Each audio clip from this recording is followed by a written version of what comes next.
Hello student, क्या अभी देने वाले हैं 2025 में मैट्रिक का एग्जाम। तो आज का क्लास आपके लिए बहुत ही यूजफुल होने वाला है, क्योंकि आज की क्लास में हम लोग मैथ्स के 3 इंपॉर्टेंट क्वेश्चंस को देखेंगे। जो कि ये जो क्वेश्चंस अभी आपको दिख रहा है, ये बार बार आपके एग्जाम में रिपीट होता है और क्वेश्चंस बहुत ही खास है। इसीलिए आज हम लोग 3 क्वेश्चंस को करेंगे और क्वेश्चंस का हम लोग जो बेस्ट सॉल्यूशन होगा उसके बारे में भी सीखेंगे। और क्वेश्चन सबसे पहला नंबर इसमें कहा गया है, बेहतरीन क्वेश्चन है। कहा गया यदि a और 18 का लॉस, समझना, यदि a और 18 का लॉस 36 है और a और 18 का मौसा कितना है, 2 है। समझना इसमें क्या कहा गया है, जिस दो संख्या का एलसीएम 36 है उसी दो संख्या का एचसीएफ कितना है, वो 2 है। कितना है? कहने का सेंस ये हुआ, a और 18 का लॉस हमें 36 दिया हुआ है और a और 18 का मौसा हमको कितना दिया हुआ है, 2 दिया हुआ है। कहने का सेंस जिस दो नंबर का एलसीएम हमको दिया हुआ है उसी दोनों नंबर का एचसीएफ भी हमें पता है। तो क्या हम यहां से a का वैल्यू नहीं निकाल सकते हैं? बिल्कुल निकाल सकते हैं। कैसे? एक फार्मूला आपको हम बताए थे, याद रखिएगा, n1 गुना n2, n1 गुना n2 बराबर होता है एलसीएम गुना एचसीएफ। एलसीएम गुना क्या होता है? एचसीएफ। तो बउआ मेरे a और 18 का लॉस 36 है, मतलब दोनों संख्या तो आपका यही है। तो n1 की जगह कितना हो जाएगा a और n2 की जगह कितना हो जाएगा 18, और इसका एलसीएम कितना दिया हुआ था 36, एचसीएफ कितना दिया हुआ है 2। कहानी खत्म। तो 18 दूना कितना 36, तो 2 दूना 4, तो a का मान बुआ कितना आ गया 4। क्या हम इस क्वेश्चन को नहीं कर सकते थे?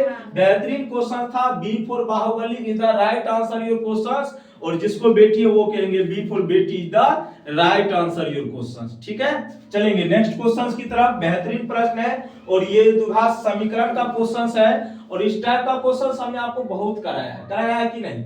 सिर्फ सोच मम्मी को याद रखने से कुछ होने वाला नहीं है, तनिको सर्जियो के रूल को याद रखना चाहिए कि yes, sir। तो हुलक को देख रही है, तो ऐसे कैसे होगा? चलो आ जाओ। यहाँ पे देखो कहा गया यदि समीकरण इतना बराबर इतना के, समझा, यदि समीकरण के x² प्लस 6x प्लस 9 के बराबर 0 के मूलों का योगफल एवं गुणनफल समान है। समझना, सबसे पहले बुआ एक चीज समझो, हम बेहतरीन तरीके से बताए थे। यहाँ पे हमें समीकरण क्या दिया गया है, kx² प्लस 6x प्लस कितना 9 के बराबर कितना दिया गया है 0। यही दिया गया है ना। किसी को कोई कष्ट, पेट में हलबली नहीं हो रहा है, भूख नहीं लगा है, तो नहीं लगा है, सोच मम्मी के याद आ रहा है, नहीं आ रहा है। तो देखो सबसे पहला काम यहाँ से a, b और c का मान निकालेंगे। किसका मान निकालेंगे? a, b और c का।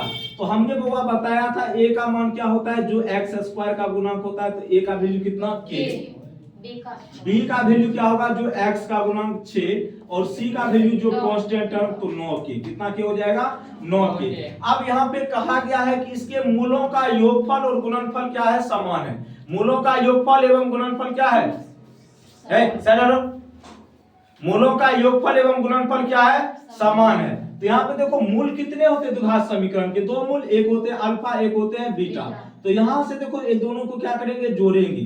तो अल्फा जो बीटा हो जाएगा, ये योगफल हो गया, और गुना करेंगे तो ये क्या हो जाएगा, गुणनफल हो जाएगा ना। और ये दोनों कहा गया क्या है, बराबर है। क्या है? बराबर है। तो अल्फा जो बीटा बराबर क्या होगा, -b/a, और इसका वैल्यू होता है c/a। इतना आसान प्रश्न मेरे जिंदगी में नहीं दिखा। ठीक है, तुम लोग के जिंदगी में खाली मम्मी सोच याद आएगा, छुतरवा सब।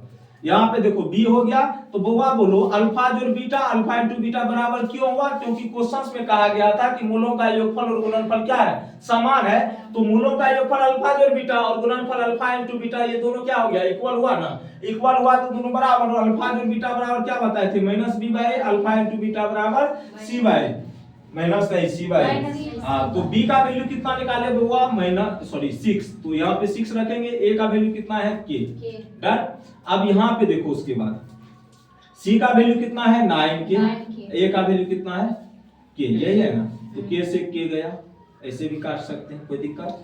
तो यहाँ से k का मान अगर निकालेंगे तो k का मान कितना हो जाएगा, -6 बटे कितना 9, 3 दूना 6 और 3 तिया 9। तो k का मान आ जाएगा -2 बटे कितना 3, और यही आपके प्रश्न का होगा सही जवाब। तो option number B for Baahubali is the right answer your questions. कोई दिक्कत, कोई कठिनाई, जबरदस्ती जो घुस जाते हैं बीच में, तनी को देखिए कि आगे में कुछ चल रहा है। ठीक है, चलिए आइए नेक्स्ट क्वेश्चन की तरफ। त्रिकोणमिति का बहुत ही शानदार प्रश्न, इसको आंख बंद करके बनाना चाहिए, लेकिन छुता सब तो मानेगा नहीं, पढ़ोगे तब तो जानोगे ना।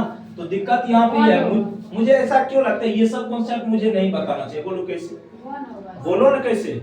सुतार सब तुम लोग बनाता नहीं और ये कॉन्सेप्ट कहीं जल्दी बताता नहीं, हम तो बता देते, फिर भी तुम लोग जो है ना एकदम खोपड़ी हिला के रख देता है।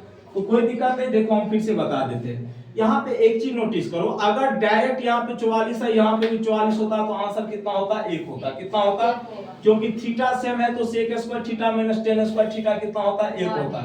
और यहाँ पे 10 रहना चाहिए, ठीक है। अब ध्यान दो, ये तुम्हारा क्या हुआ, sec square 44 degree, any problem. और ये cot स्क्वायर कितना है, 46 डिग्री। तो इसको हम ऐसे लिख सकते हैं 90 डिग्री माइनस 44 डिग्री। चूंकि 90 में से 44 जाएगा 46 ही बचेगा। यहाँ से फायदा ये हो जाएगा, जैसे sec स्क्वायर 44 डिग्री है तो cot 90 डिग्री माइनस थीटा क्या होता है, cot 9 tan थीटा। ये हो जाएगा tan स्क्वायर थीटा, क्या हो जाएगा, tan स्क्वायर थीटा। थीटा की जगह कितना हो जाएगा, 44 डिग्री। कितना डिग्री, 44 डिग्री, ठीक है। तो यहाँ से sec स्क्वायर थीटा हो गया अब माइनस tan स्क्वायर थीटा, चूंकि थीटा की जगह तो सेम ही है दोनों वैल्यू, तो sec square theta minus tan square theta किसके बराबर होता है, 1 के बराबर। लेकिन यहाँ से एक क्वेश्चन ये भी पूछ सकता था, कौन सा ऑप्शन सही होगा, बी नंबर। कौन सा होगा, अगर ये रहता क्वेश्चन बताओ sec स्क्वायर 44 डिग्री अब माइनस रहता cosec स्क्वायर 46 डिग्री, तब बताओ तो इसका आंसर क्या होता, तब इसका आंसर क्या होता, 0 हो जाता। क्या होता, 0। क्योंकि हम क्या बोले थे, जो सेक में मान के चलो, अगर सेक में जो 30 डिग्री का वैल्यू होता है वही कोसेक में किसका वैल्यू होता है, 60 डिग्री का। अगर थीटा यहाँ पे दोनों जगह थीटा का सम 90 पूरा है तो सेक के बराबर क्या होता है, कोसेक भी बताए थे ना, सेक के बराबर क्या होता है, कोसेक भी होता है, बताए थे ना। तो भैया यहाँ पे या तो सेक 44 डिग्री भी लिख सकते हैं, नहीं तो यहाँ पे कोसेक 40, दोनों बराबर है तो कट के कितना आ जाएगा, 0 आएगा, आएगा कि नहीं। तो इस तरह की क्वेश्चंस को हमेशा करके जाना ना, ऐसा नहीं कि हम बोल दिए तुम कान में तेल दगे बड़ी नींद आया, सपना में वो आई थी कौन, राजकुमारी। ना ना ना ना, जब तक ये सवाल नहीं बनेगा ना कोई राजकुमारी आने वाली है और ना कोई सोस आने वाला है। इसीलिए सवाल को बनाइए तब सब मिलेगा, हेमा मालिनी राजकुमारी सब मिल जाएगा, कोई दिक्कत नहीं है। तब आपको ढूंढने की जरूरत नहीं है, वो खुद चले आएगी। और जो हेमा मालिनी ढूंढ रही है धर्मेंद्र को, तो पढ़िए बढ़िया से, तब धर्मेंद्र मिलेगा सुंदर सा। तो बाय बाय, टेक केयर, जय हिंद, जय भारत, बाय बाय।